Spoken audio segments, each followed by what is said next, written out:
I have sat with ayahuasca about 6 times total. Makes me emotional because it's definitely a hard thing to accept that. But I was just seeking like external validation. Every single time I sat with plant medicine, it has shown me a different piece of me that I was either avoiding or that I thought I wasn't capable of. I'm telling you, when you sit with yourself, it's fucking uncomfortable.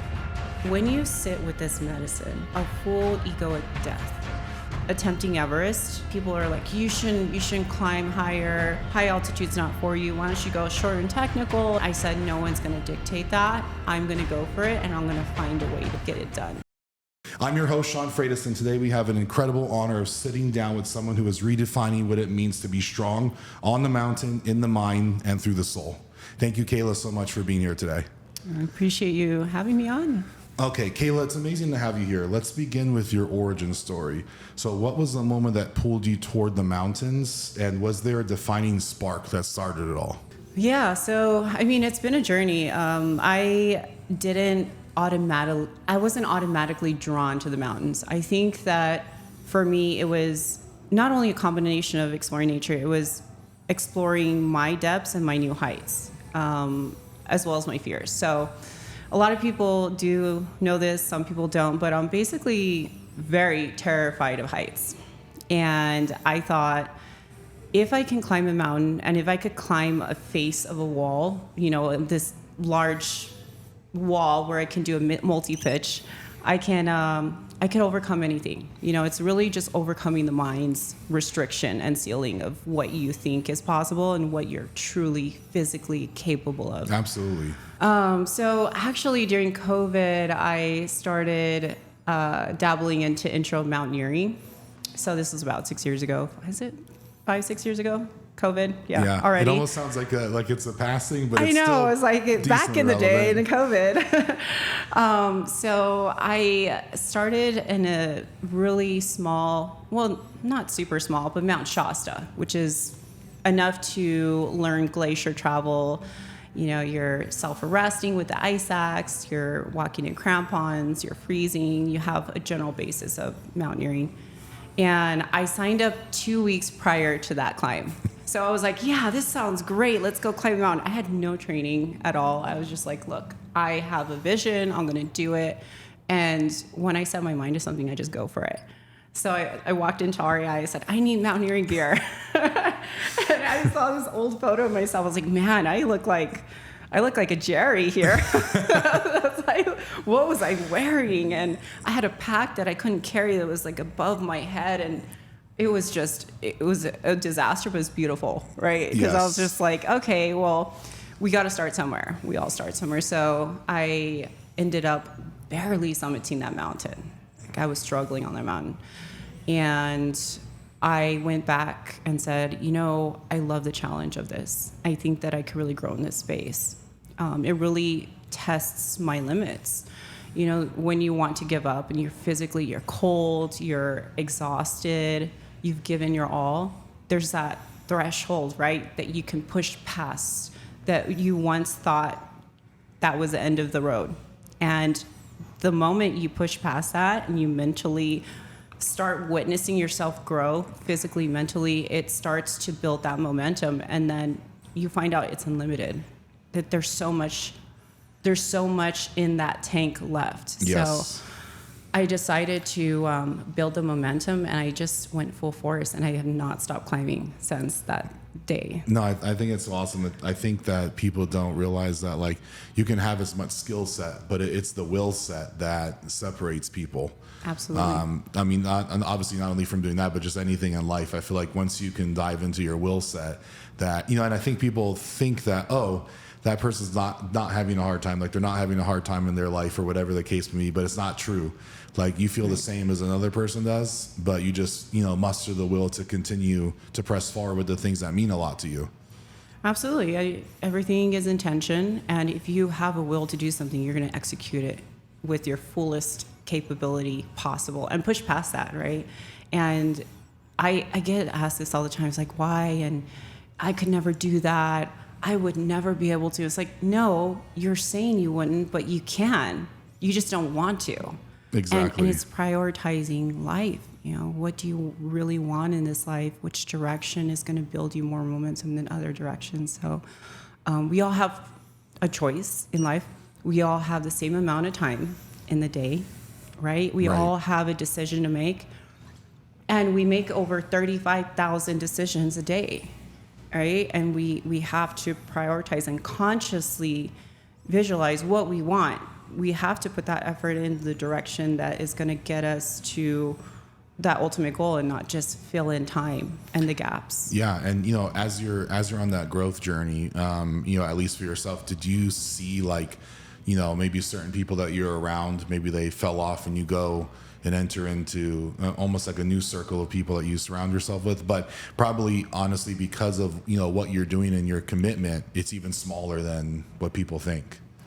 Yeah. I mean, as you evolve as a human and you are going towards your higher vision, your higher self, your circle starts to condense. You start to see people they don't want the best for you or themselves, so they don't want you to grow. They want to keep you stagnant because they're going to lose their friend. They're just comfortable in their own world, and the moment that you start gaining some sort of a success, you'll start to see people don't want the best for you. You know, they start, you know, they're starting low-key hating, and for sure, and or they can't see past their daily life. And it's interesting because for a long time people would measure success with like finances or items and stuff, but I feel like your levels of success transcended anything that you can buy. So, you know, that it really makes people feel uncomfortable when someone is like literally going to go after exactly what they want to do. And they don't care what someone's going to tell them, but they're going to do it anyway. You know, it's different than being like, yeah, I've got 6 Lamborghinis, you know. Who cares about that? Because that's not will set, that's skill set. Exactly. It's all about who you show up as and how much you have to offer others. And for me, that's what I'm searching for. That's what I'm seeking every single day, is to level myself up so I can be the best version of myself so I can offer it to others. I don't climb mountains because it's fun. It's suffering. It is true suffering. You go in and automatically you're freezing, you're malnourished, you are giving every single ounce of your human capacity to take another step. But that translates to life. You know, that translates to every area, business, relationships. You know, if you can handle this amount of stress, you can handle anything. Not Absolutely. just, TSA was an asshole today and I'm flustered and people are angry and they're triggered by the smallest events in life. And they don't realize that there's larger problems and it's all how you manage it. Absolutely. So yeah, building that mind. And I think, you know, the strongest people in life, people have no idea what they're ever going through because they just don't show it. They'll show it to the right people. But although that's a good thing, you know, I've been guilty about how isolating of a life that can actually, you know, provide for you as well. So I think it's having, you know, a little bit of both is, you know, being strong, standing up for yourself, and then just being soft with people that you know and trust, you know. That's just something new that I'm practicing in my own life is, you know, you don't have to be strong every single day for every single one, you know, but be careful who you show your sympathy and your weakness to, because it can definitely get used against you. Yeah. I feel like everything is intention these days. Everything has, you know, it derives from a part of you, right? Either it be unhealed part of you or a healed part of you, and different people will bring out those different parts of you. And so you will start to witness your triggers and how to manage that. And what do I need to work on? Why am I acting this way? Why am I feeling this way? Why am I allowing this person to come in and dictate how I'm going to feel? Because that's a projection of them. Rarely does it have to do with you. It has to do with how they feel and how you make them feel. Absolutely. So when you start to become more conscious of that, you start to become more self-aware. Who do you want to invite in your circle? who's authentic, who is there for you, who has your best interests at heart. And that's something that I have worked with the past, I'd say like 4 years, through different journeys and different, really deep work where you go inward and you start to face yourself, face your shadows, face the ugly, the parts of you that you don't want to talk about. We all want to talk about the summit, but we don't want to talk about the journey. Yeah, right? absolutely. And that's something that I'm working on constantly. Yeah, no, me too. And I think that, it's interesting. I used to think that like we push people away or people leave us, but really like we're kind of pushing them away a little bit. And sometimes it subconsciously happens. Like you just drift away from someone. You may never see them again, but like good people in your life, like you cannot see them for a long time, but like it's such a strong gravitational pull, when you see them again. And I don't think you have that many people in life where you can experience that with. But I think that those things are so important to realize that, like there's different connections to humans that people have for sure. Absolutely. Yeah. Everything is energetic. And like you said, that pull, there's a purpose why, or there's a reason why that person is in your life. There's a purpose. There's, for me, I start to witness it from the outside looking in. I look at my circle, I look at who has made the largest impact in my life. And a lot of times it's those people that haven't been in my life my whole life. They've only been in my life a very short term time, and it's so prominent and powerful. They've had the most impact. And obviously my mom, I'm super close to her, but I would say a lot of my family never really believes in me. They always had something to say. There's always some narrative that they would talk about me behind my back, or say, oh, she'll never do it, or why is she doing it, or where did she come up with this money, or how did, there's always something to say. And when I do it, oh, that's my niece, that's my, that's my granddaughter. They always want the accolades, even if it's not for themselves. Yeah. Yeah. So you start to, as you grow and as you evolve, you start to witness that and just become aware of it, and don't let it affect you, right? There comes a time where you keep that momentum going. You keep living the way that you know how, the higher self, the better self. And you have to remove that energy as well from your life, because that's obviously toxic. Yeah, no, it is for sure. You often speak about, transformation through adversity. Can you share a pivotal personal challenge you faced and how it shaped the woman you are today? Yeah. So, I moved here 12 years ago, and I moved here not knowing a single soul. I moved here in my little Acura that the trunk didn't even close. I had to bungee it, and I basically found a place to live, super cheap, rented a room in a house. And I was blessed to get a job at a pool as a server, and just uprooted my life from Texas and moved here and said, I'm going to make this work. I don't know how that's going to look like specifically, but I know that I'm going to make it, and I know I need to move to Vegas. I could probably think of ideas of why I moved here on paper, but it was more of an energetic pull.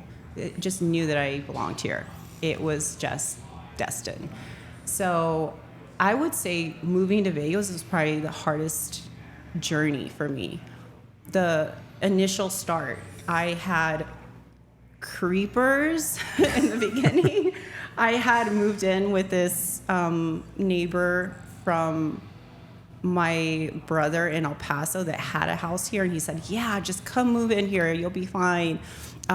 Just pay me rent whenever you get a job, you're cool. He ended up having a hidden camera in the bathroom, and there was all kinds of stuff that I went through. And I can list them all, right? There's so much that had happened when I first moved here. So, this young girl from Texas that didn't know anything other than her family. And, it's kind of a smaller community. I only knew so much. I wasn't super naive. I still had a little street smart, but I still didn't know a lot. This was a whole different city for me. Absolutely. So moving from that, my comfort zone, to Vegas and learning about myself and growth here.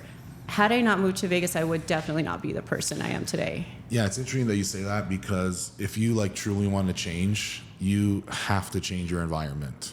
Have to. There is no, if not, you'll change 5%. Right. If you do not change your environment, you absolutely are not going to seek or create any change that you want. It's not going to happen. I always tell people that you have to absolutely change your environment. Yeah. And it has to feel really bad, because then you know that you're doing it right. Yeah. Yeah, that's true. You got to put yourself in a very uncomfortable situation in order to grow. And the moments where I grew the most are those instances. And that's why I chose to climb mountains, is because it specifically does that.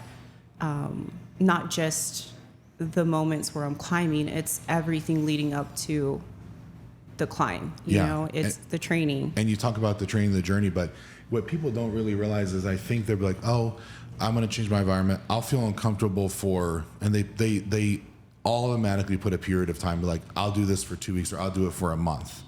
There's periods of my life where I've been uncomfortable for 2 years. And it's like, you can't see the light at the end of the tunnel. But it's like, in my mind, I'm not willing to take a step backwards. So it has to be some type of forward progress. And I feel like people set these limits in their head, and that's why most people don't get through what they need to. They seek, drugs, alcohol, or anything to distract them from what they actually need to do, and they're not willing to do the work that's required on a day basis, day to day, because you can't just, oh yeah, I went to therapy today. Oh yeah, I worked on this today. I did this. It's like, no, it takes so many days to stack up in order to create that change. Like, if you're trying to change something of your life for 10 years, 2 weeks or a month, that's not doing shit to make you better. So I feel like people don't understand that. And, let's talk a little bit about the journey of training. So, I don't think we talk about volume and time of training. So it's like, when I gave you 4 hours of workouts, what do most people do? It's like, are you actually doing those? But I made it to where you had to complete them. But I know that you did all of them. But now that's 70 plus days or 80 days in a row of 4 to 5 hour workouts.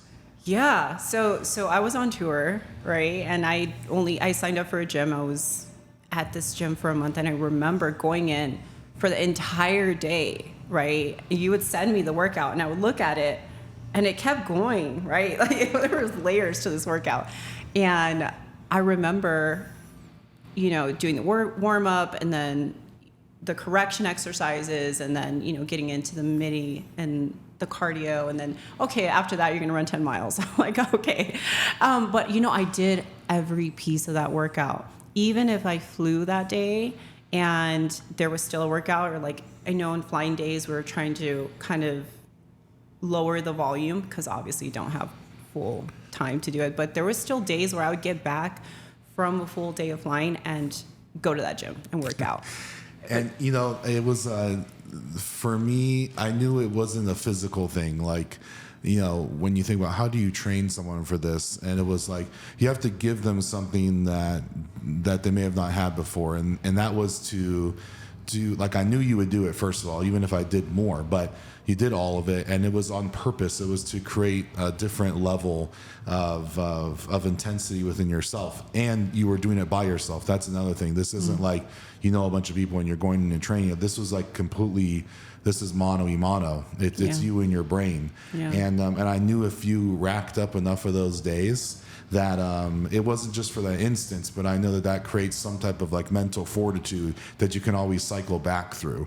And that's why, it was like that. It was made to create a breakthrough mentally, that you can always, oh, no, I did that. I did that for 70 days in a row. I mean, I'm telling you, most people I've tried to have other people even touch one of those days, can't finish it. Yeah. And I'm talking about elite, professional athletes can't touch that. It's because it was more. It required mental discipline. It required mental fortitude. It required you asking things to yourself when, hey, maybe I don't think I got it. I'm in an uncomfortable situation.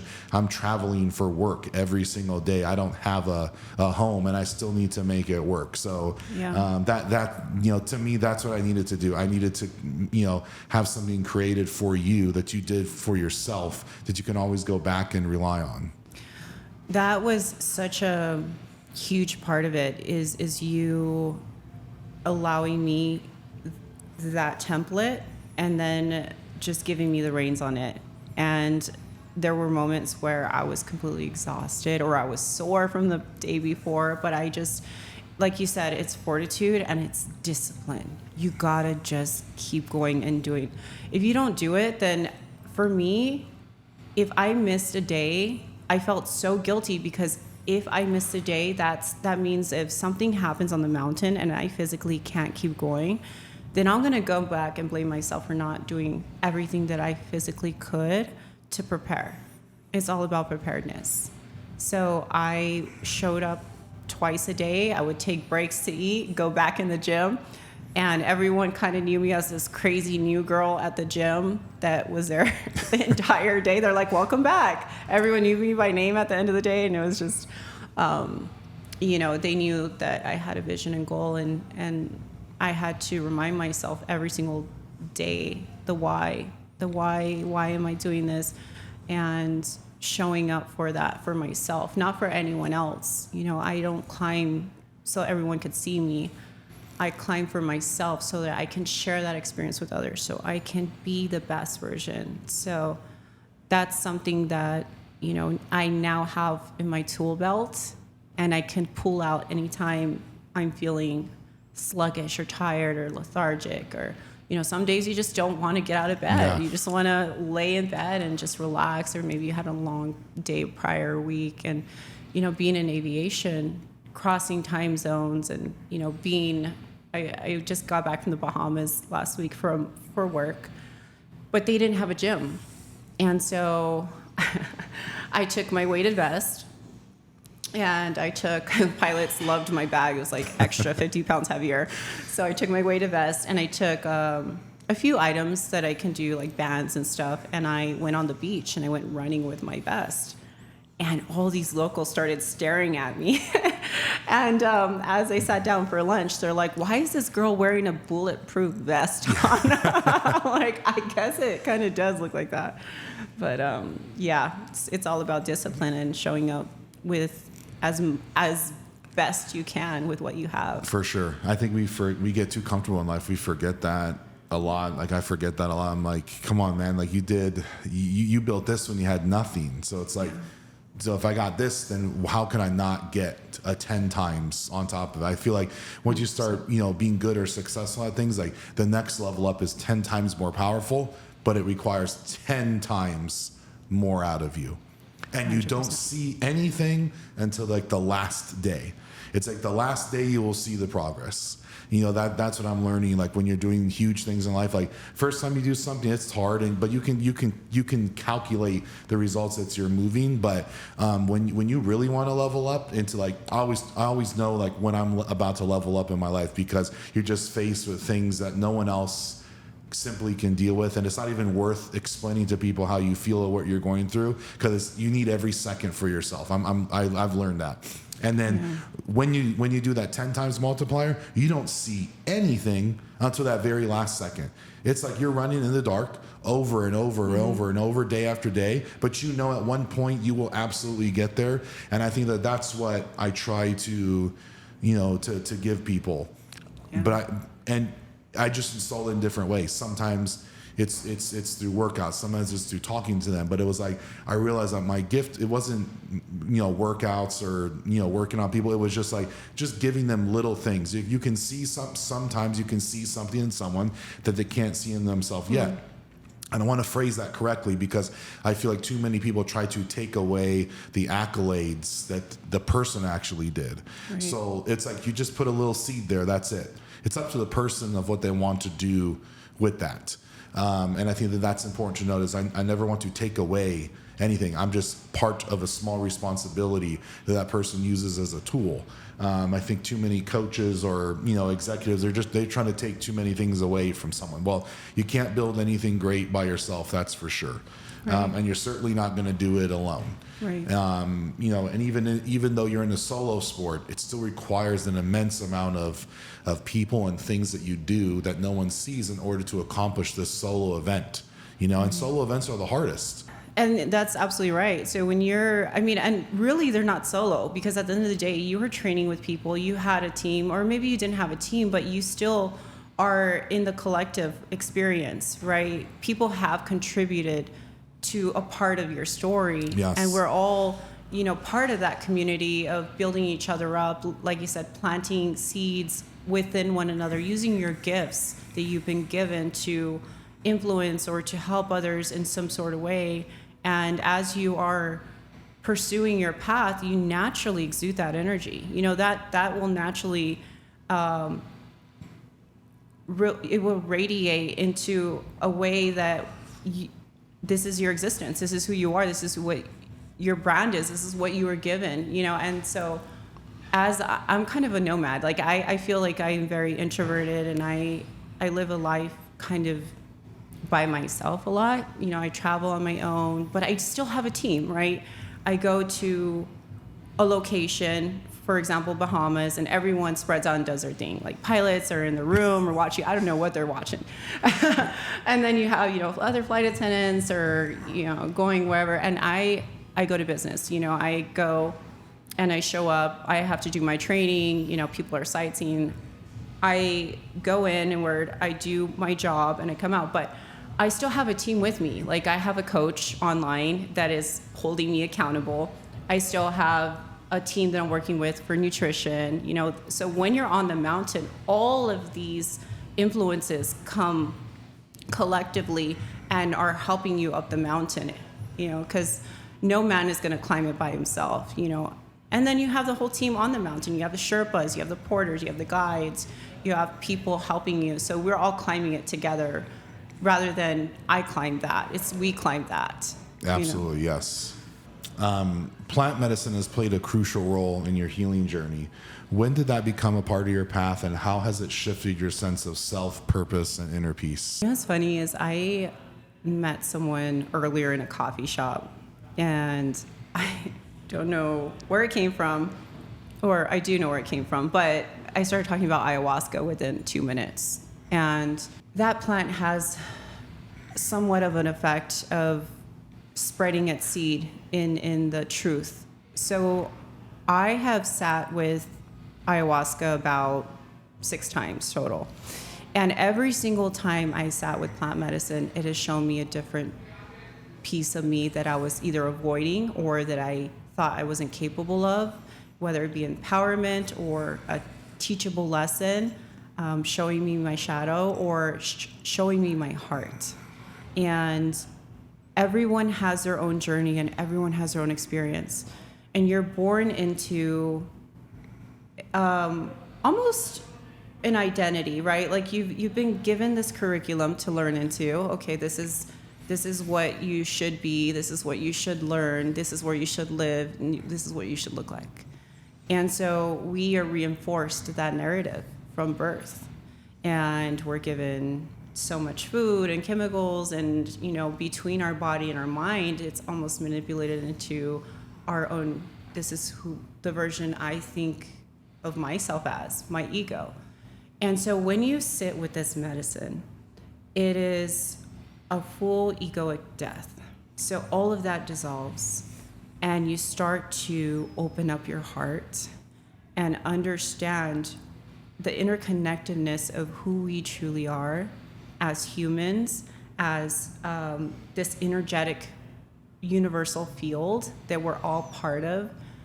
I always think of Avatar because there's so much narrative in that, right? Like every time I watch it, I'm like, yes, the tree of life and, the teachings, and there's so much validity to that, and so many other films that I can, obviously Matrix and all of these, but at the end of the day, it's this liberation. When you sit with the medicine, it's this liberation of freeing yourself from who you think you are and showing you who you are, what you're capable of, and more importantly, unconditional love across the board.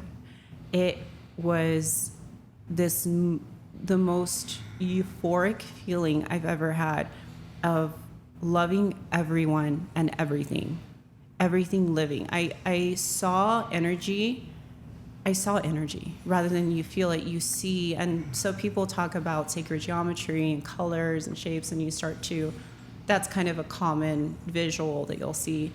But every time you start to learn something new and different.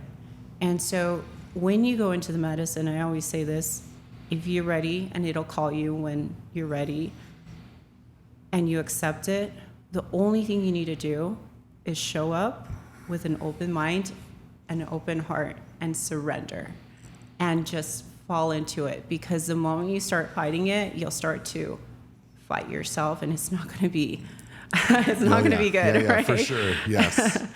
But plant medicine has been a huge part of who I am, and it's shown me the beauty in this life.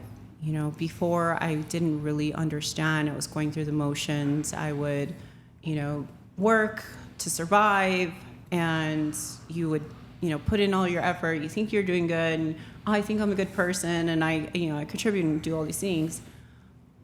But it really simplifies everything down to why are you doing it, and which direction do you feel most liberated at, most authentic? Do you feel like you have a purpose?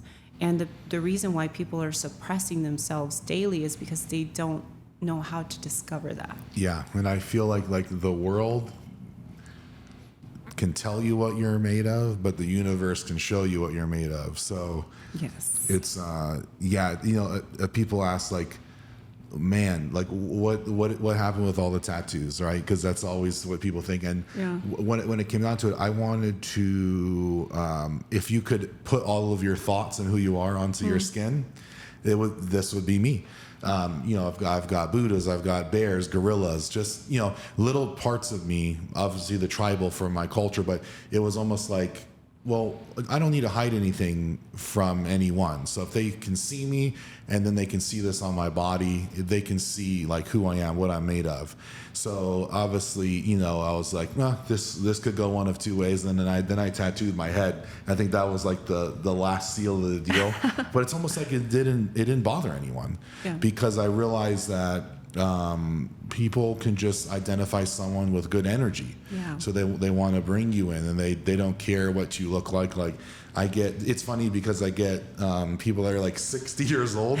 They come up to you to be the most out of anyone. I think it's actually hilarious. In the store or whatever, and they're asking me stuff, and I think that was pretty cool. But yeah, that's why I did it. I wanted to have a reflection on the outside of what's on the inside, but I didn't want to. I just wanted to show it. I think everyone gets tattoos for different reasons, and there's obviously events in your life that trigger that.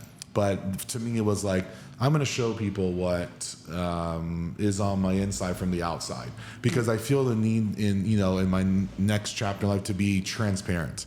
I don't need to hide anything. I don't need to pretend that I'm something that I'm not. But the things that I thought made me people just identify me as, oh yeah, Sean works with all these people. He works with all these athletes. He works with all these celebrities. And I'm like, that's not really who I am. That's what created this little box here. And the second that my mind elevated to being like, I'm made for much more than this little box. This was just one creation. In my mind, it said that this was the only creation. And that's simply not true. That was just what I created without having tools and resources. And now I know what I truly want to create. So it was almost like an enlightening effect happened.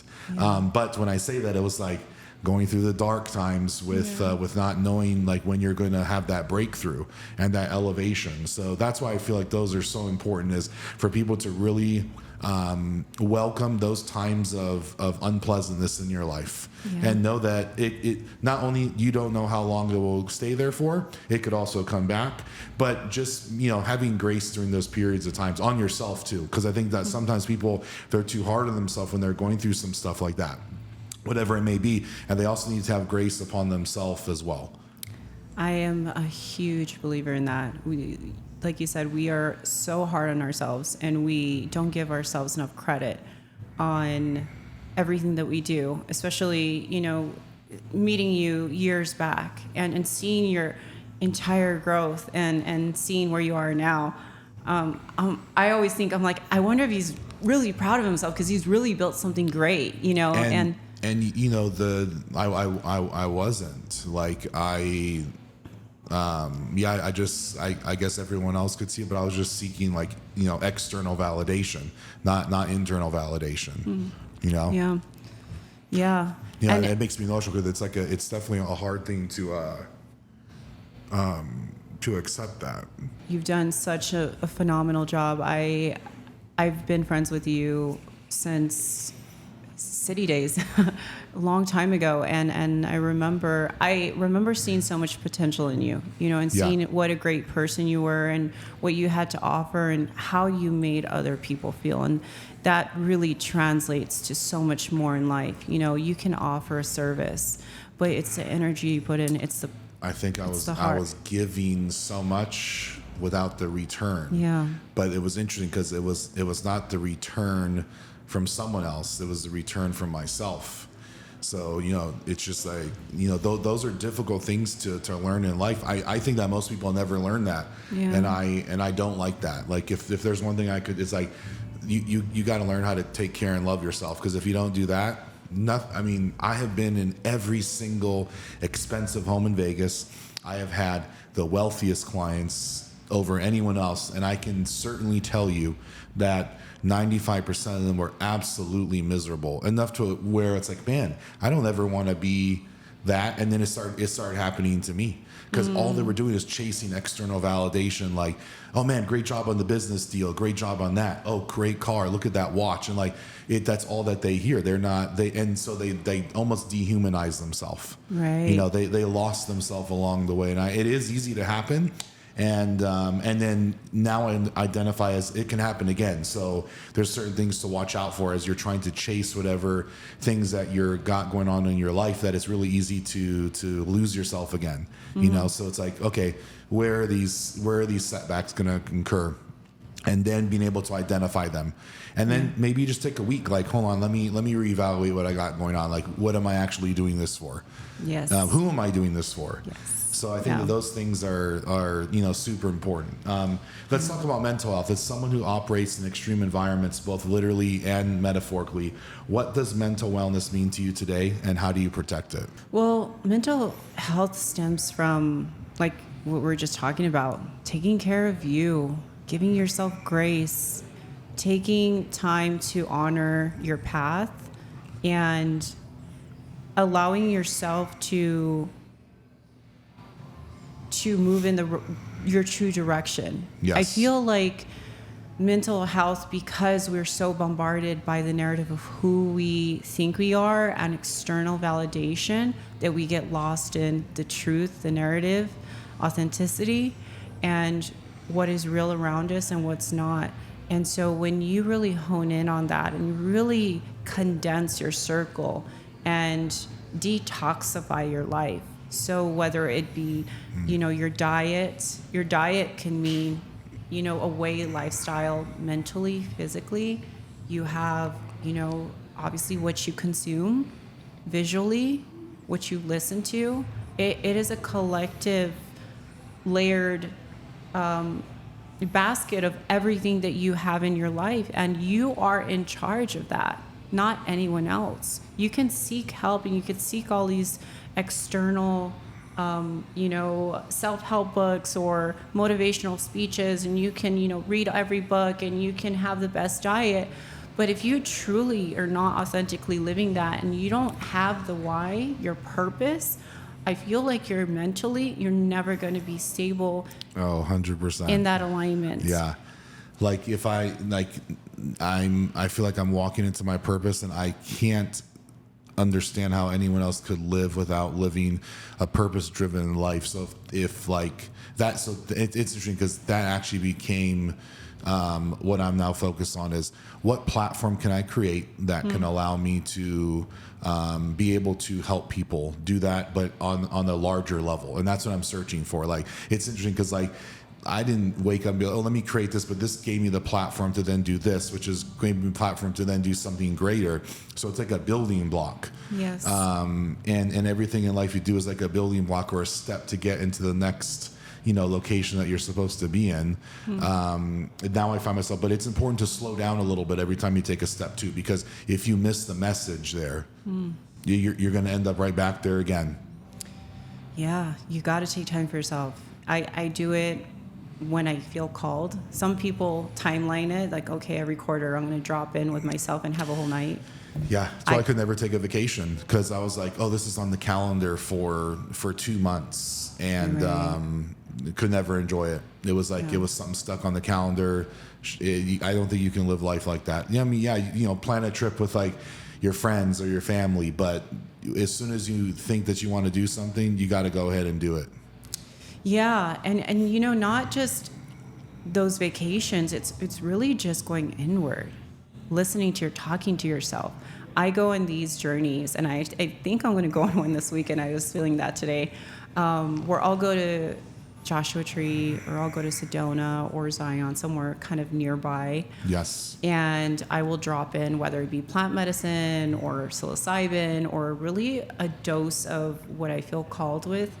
And that allows me to just shut off my brain in a way that doesn't serve me, right? If I start feeling like I'm being overstimulated and I have this misalignment, and you just feel that the more in tune that you are with yourself, you start to feel these moments where you're just not in alignment. Absolutely. You've been working too much in corporate world, or there's been, too much energy surrounding you, and you absorb that. So these moments where you kind of drop in with yourself and you look at yourself in the mirror and just, the universal message kind of comes back into your heart, and you kind of recalibrate your vision, your heart, your brain to heart coherence. And actually, because I'm a hard worker. I this, I'm always flying. For I'm sure. like, if I could have if I can have a trip that I can make money on, I'll go for that, right? And that's my fault, and that's what I'm working on, is making time for those people that I love, that mean the most to me. Because for me, I have an obligation to make a certain amount of money, because all these mountains I fund myself, and I do have some sponsors backing it, but it's very expensive. I spent $70,000 on Everest, right? And I have 2 mountains this year, and training costs and nutrition. So I start to find time and book things for myself. So I am going to Cancun this weekend for a 10-day retreat with Dr. Joe Dispenza, which is absolutely awesome. amazing. So doing stuff like that for myself, rather than going to an island and drinking. It's just, that was once part of my life, but now I love these instances where I could just drop in and grow and connect with others that are in that same mindset. And I see it happening more. Obviously, I've been in the wellness space for a long time before anyone even was talking about wellness or biohacking. And now what I see is it's starting to become trendy. Now, what I like about that is, yes, it's making people not drink or whatever, do stupid shit. But what it's also doing is it's becoming trendy. So yes, they're replacing the club with going into an ice bath or hanging out with like-minded people. But remember, all it did was it replaced the nightclub to hang out in another place. It didn't show you the need to be able to identify and take care of things for yourself. Right. That's what is missing from these social wellness things, these well-being things, even my own place. You still need to take care of yourself. 100%. And I can attest to the fact that I didn't do that in my life for a long time until I was forced to. So that's what I try to tell people, is like, this is great. Getting inside a hyperbaric chamber is great. Cold tub, great. Cryotherapy, great. Workout, great. that's still a distraction to yourself. Right. If you don't spend the time to actually dive deep into yourself, you're going to have a rude awakening one day. So I love how, these trends are starting to kick off. I think they're good and healthy, but there is a way that is not healthy as well. Yeah. Because now we're depending on these things. We're depending on these organizations. We're depending on music and endorphins. I'm telling you, when you sit with yourself, it's fucking uncomfortable. Yeah. And that is the only way to uncover whatever. And everyone's got shit in their life that they got to uncover. So there is no one susceptible to needing to sit with themselves. And I feel like everyone needs to hear that they have to do those things. So as much as I love what's going on, it also is like it's just the same as the distraction from going out and partying every day in college. Yeah, It's more positive, but I think they need to have both. Yeah. They need to sit with themselves and actually uncover the shit going on in their life and then have a great time. Yeah, and there's layers to it, right? Like if you want to try to live this healthy lifestyle and then you're expressing a different version of you that's not authentic, that's not your path. But if you're, actually diving into who you are, and it's all intention. Yeah. In this life, it's all intention. So there's going to be thousands of people at this place, right? And everyone's going in with a different intention, right? Some just want to post it for the gram, like look at, like you said, trendy, because trendy comes from, ego and comes from validation. Or do you really want to learn these meditations because you really want to heal yourself? Do you really want to go inward? Do you really want to do the work? And there is space for that because it is a great program. There are great books, but if you're not doing the homework, yes, and you're not showing up every day, then there's no growth in that. Yeah, and I found myself as like, I'm inspiring other people, but then I started paying attention to the way that I would talk to myself, and it was extremely negative. Mm. Like I was using a fear-based, like you're a worthless piece of shit in order to motivate me to do the things that I'm doing. And I thought that was the only way to do it. That is not the way that you gain motivation. And the interesting thing is people, they can't see that. So they see the accolade, they don't see the way that you're treating yourself. So it's interesting. I feel like in your 20s, you just make a bunch of stupid ass mistakes. Early 30s, things start to fall in place. In the mid 30s, I for sure think that you're fucking going to discover your life. If you can discover your life between 35 to 40, you're going to have an amazing life. Because I feel like that's literally probably the most growth prominent phase. And it can go up or it can go down, but it's not staying the same. That's for sure. 100%. I feel like my mid 30s, it started in my early 30s, and now I'm in my mid 30s, be 37 in August. So the past 4 years have been the most exponential growth I've ever witnessed in myself, just because I have been doing the deep work. I'm in the trenches, I'm training, I'm climbing mountains, I'm sitting with medicine, I'm growing, I'm reading, I'm living a different lifestyle than I used to. Like the weekend warriors, 9 to 5, and then you're going to go to retreat on weekend, and then you're going to go back to the same shit on the weekdays, right? Yeah. Like there's no growth or substance in that. And so this part of my life is I'm progressively getting better every day, and not just for myself, for those around me. Yes, that's absolutely. the end goal, right? Okay, so you're stepping into entrepreneurship and sharing your mission on bigger platforms. What are you building right now, and how are you bringing your soul into your business? So I've had a tremendous calling to a few different things. One being plant medicine and working on retreats in Colombia. So I'm actively working with tribes out there in uprooting a program that we can offer this really healing medicine on the most raw and authentic way you can possibly. It's not a fluffy retreat where you're going to go do yoga and have tea at 6, and there's nothing wrong with those, but it's very much you're going to go in and you're going to do the deep work, and you're going to discover parts of you that maybe you've been avoiding, and that's something that I feel called to deep in my heart. So actively working on that, and along with climbing my own mountains in my project, I want to help others chase their summits, meaning help build the mindset, help build the just offering people words of advice, right? A certain program, this is a template, this is a formula, let me help you get on track. But I'm not going to give you're in charge of the homework. You are in charge of the momentum.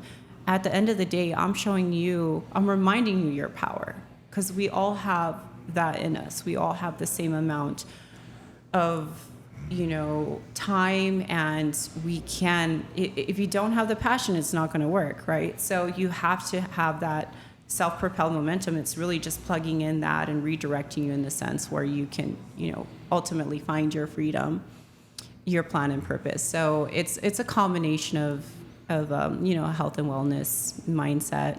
So that's coming along, and just maybe hopefully start leading some hikes. I did Kilimanjaro in December. I know, that was awesome. So we actually had it was 90% women, and I didn't know what to think because it was my first time leading an expedition, and it went phenomenal. It went so great just because everyone came together, the spirits were high. Most of these people never climbed a mountain, and they're here. And it was 90% women. I think that's awesome. 90% that's really women. Fucking cool. And there was so much empowerment in that. There was so much positivity. There wasn't this cattiness. There wasn't this, heavy energy where everyone's just kind of judging each other, talking about.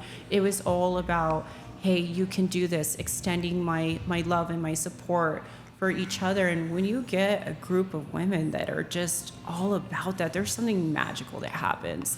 And men too. There's two men in the group, and they were just riding on that wave of energy. It was so beautiful because there's moments where someone was struggling, and then the group would jump in, or someone would jump in and say, hey, you can do this, you got this, you're capable of it, and just really lifting each other up in that space. So witnessing that and being part of that, I would love to grow in that space of creating that for future expeditions and climbs and outdoor activities. Well, I think it's awesome. I remember you telling me that you wanted to do that like a couple years ago. So I love when someone actually makes something happen that they say they're going to do, Thank you. Yeah. No, that was, just right back at you, right? It's amazing to witness you and the growth here, but yeah, it's been so rewarding, and it's been it definitely is fulfilling to be part of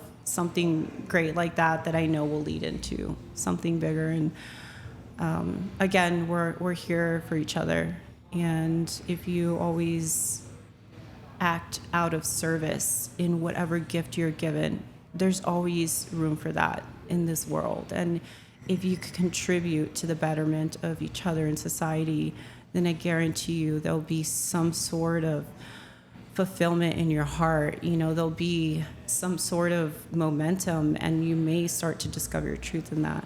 Yeah, no, I think that's amazing. Actually, that was going to be my leave the audience with one truth. So I think that's good. I do want to talk a little bit about having Raynaud's syndrome and the cold. But yes. we'll get mic'd up and we'll actually go into the cold, because I don't think anyone understands.